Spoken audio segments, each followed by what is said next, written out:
Hi, so I hope and think I'm live.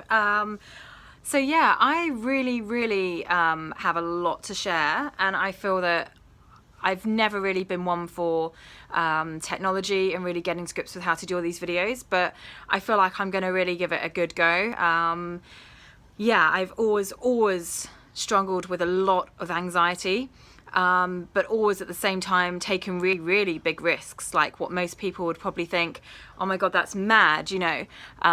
So like my latest one was just literally on my day of graduation, moving to Germany, literally never having been to this place before, never seeing where I'm going to live, not even going to visit like the place where I'm going to be working, just basically move my life on the day of graduation over to Germany, thinking, you know, really open-mindedly, you know, I'm just going to embrace this. And I feel it's really important to share this because, you know, I've always had anxiety and I've always, you know, I say self-medicated. I've never taken medication for it. I've always done things that have just made me feel good to get through my anxiety. But then there's periods of time where, you know, you don't feel like you can get out of that sort of loop of anxiety, even with doing things that you usually would do that would make you feel good.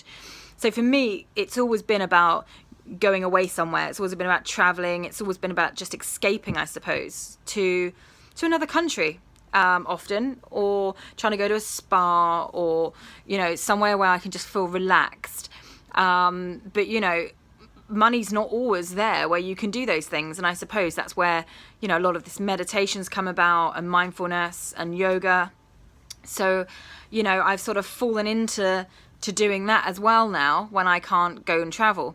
Anyway, so talking about my journey to Germany, I didn't know what to expect, and, you know, having now come back to the UK, one thing I didn't realize was that the language was going to be such a problem for me. I didn't speak any German and thought I could do my job in a different country where they spoke a different language in my job, and I could just get by, you know, ignorantly speaking English. And I suppose the role was to be, you know, speaking English anyway, but it, you know, there was, excuse me, oh my God, live and sneezing. That's crazy. Probably the dust. So yeah, basically I really struggled with this language barrier, getting people to understand what I was saying, trying to, you know, actually deliver how I was feeling, you know, and trying to get some help. And yeah, I found this really hard, and I didn't cope very well with any of this, really, actually. I just used to, you know, sort of get really upset, like just, you know, used to actually cry. And even at work, sometimes I just couldn't handle the homesickness, and, you know, I couldn't handle a lot of this stuff, really. And I think this is where, like, anxiety, people talk about mental health now, people are talking about it, you know, and their journey they've had with it. I mean, mine started really young, okay? So I started having an eating disorder, which started when I actually lived abroad in the Middle East. And it started mainly, I suppose there was a lot of heat there as well, so you didn't always want to eat, but, you know, there wasn't this social media around, you know, you weren't always thinking about how you were looking at all, actually. It was just more, I suppose, and I was happy. I mean, like, I had a good education. I had lots of friends. I've always had a really close family.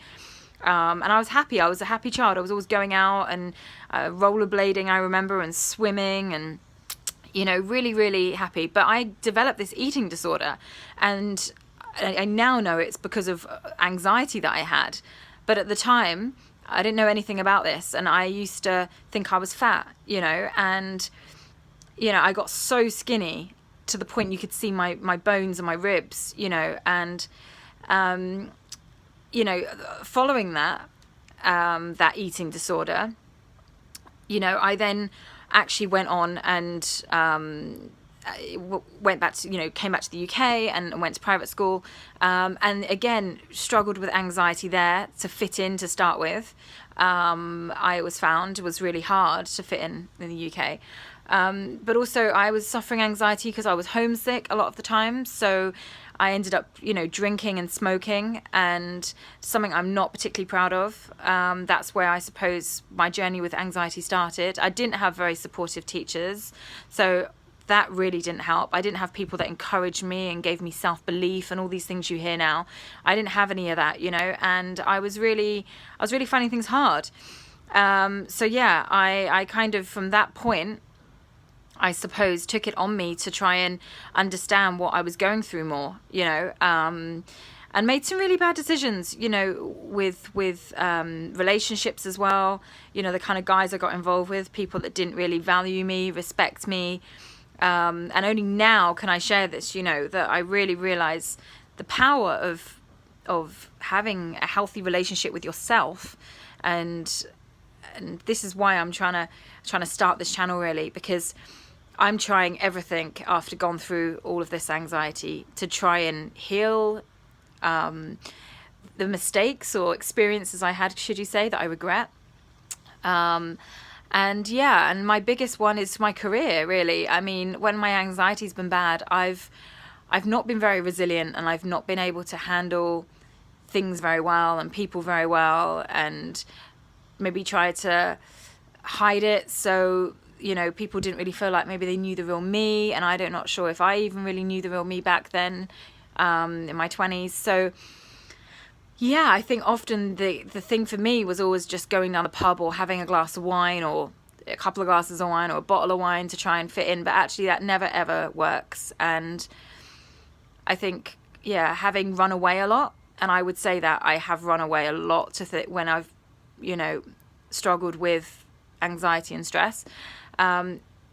It's something when, you come to a point later in life and you think, I should have just got the tools to tackle this, tackle this anxiety. So I'm keeping this video sort of under 10 minutes for today. And if you like it, obviously like the video. And I suppose I'll work out whether or not this is a channel or going to be a channel by how many people engage with me. But yeah, as you can tell, my hair's not exactly done at the moment. It's one thing, brushing hair every day is really important and something I don't even always do. But yeah, I've got no makeup on. I literally have used a face wash and a serum, actually, which is new, and a moisturizer, and I've taken a shower and I've got changed. So yeah, that's kind of what happens as well when I'm not feeling always great, is that you just don't really want to do those things, to put makeup on and stuff like that. And I'm quite happy being like this, actually, because I'm trying to connect more with my own skin. But yeah, one thing I want to sort of give you is this lovely thing that I tend to read called 365 Days of Mindfulness. It's by Yvette Jane, and it's got basically every day of the year, of course, duh, some would say. So today being the 14th of November, the message I leave with you is: make a habit of looking out of your window at nighttime. Then you won't miss those moments when the sky is full of stars or a full moon takes your breath away. So that's my message for today. If you do one thing to be mindful, and yeah, leave me a message, give me my thoughts, give me your thoughts, my thoughts, give me some thoughts. Okay, and have a good day. And breathe. Bye for now.